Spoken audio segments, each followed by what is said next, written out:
Hello everybody, it's your boy Nick Noodles coming at you with another great video. If you're new to the channel, go ahead and subscribe, like the video if you want to see more content, and hit the notification bell so you don't miss another one. So this video is all about balling on a budget and how I try to spend my money on sneakers and streetwear. I want to talk about websites that I use and services that I use, as well as just some general tips when buying these types of things. So if you're new to streetwear and sneakers, you might think the best place to buy them is on StockX. If you want the best peace of mind and probably the best chances of getting an authentic item, you can do that, but honestly, they've been known to send out fake shoes all the time, even if it's like a super expensive shoe like a Travis Scott one or a Chicago one. I've seen people left and right on subreddits and just on social media, Twitter and stuff, complaining about getting fake shoes, and it's kind of bullshit when you're spending that much money and their fees are so high. They should be giving you an authentic product 100% of the time. Their customer service is terrible. If you bring up that a shoe's fake to them, they'll always try to argue it back. And then like if you charge back your credit card on them, because they don't really have PayPal protection, if you charge back with your bank, they just ban your account.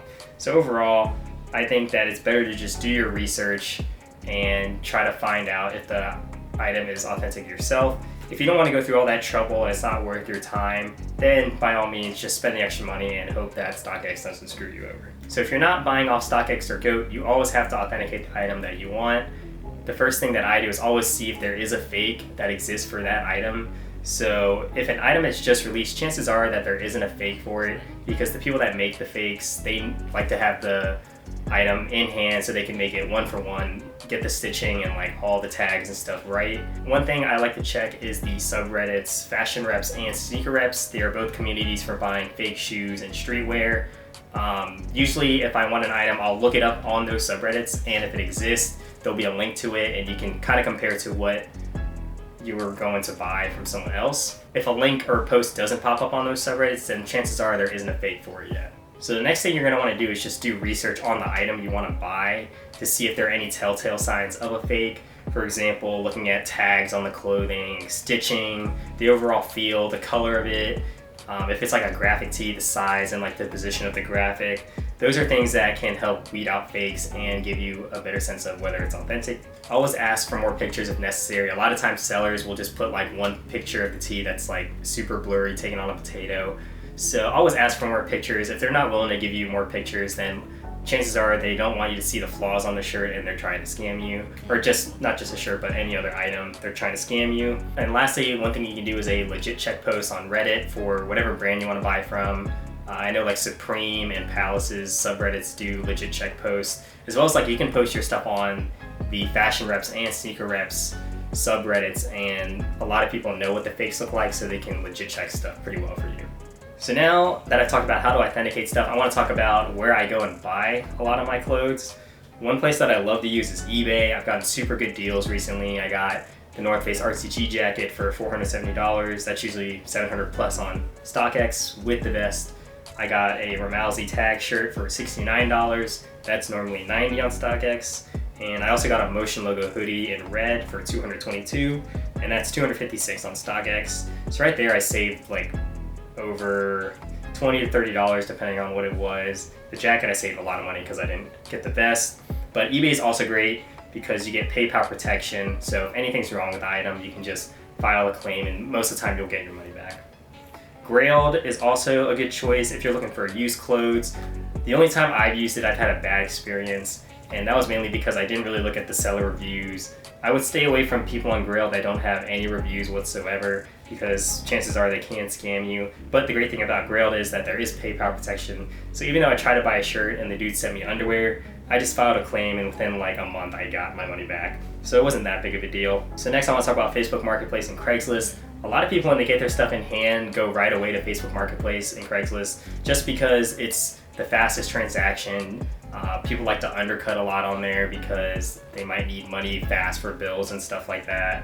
What's also great about this transaction is you can inspect the item in person, look for the tags, look for the stitching, any flaws that you know to look for before you go and purchase the item. And don't be afraid to back off of a deal because it is your money at the end of the day, and there are a lot of scammers out there in the world trying to take advantage of you. So if you're like looking at an item and it just doesn't sit right with you, you're not 100% confident on it, just walk away from it. There'll always be another seller out there, and don't be afraid to hurt someone's feelings or whatever, because at the end of the day, it is your money and you have to be safe out there. And lastly, I want to talk about buying off Reddit. I've already mentioned, using their subreddits for legit checks on authentication, but there's also like a big marketplace on there. I bought some Sakai waffles off of someone for $220, so I saved about $40, $50, and I didn't have to wait for StockX. It's ridiculous times right now. Always use PayPal invoice if you do. This does hurt the seller a little bit because they take a 3% processing fee when they get their money, but you don't have to pay taxes as the buyer, which is nice.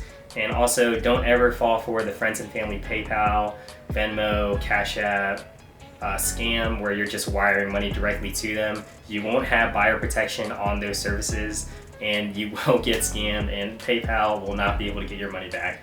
I've seen it way too many times on Reddit and just online. People think they can trust each other, but in the end, they're always just trying to finesse you. Some other tips are to buy used when you can. That's where you're gonna get the cheapest prices because people have worn the item. It's already degraded and depreciated with value, and always know what you're paying for when you buy it used. Hot take of the day is to not be afraid to buy fakes.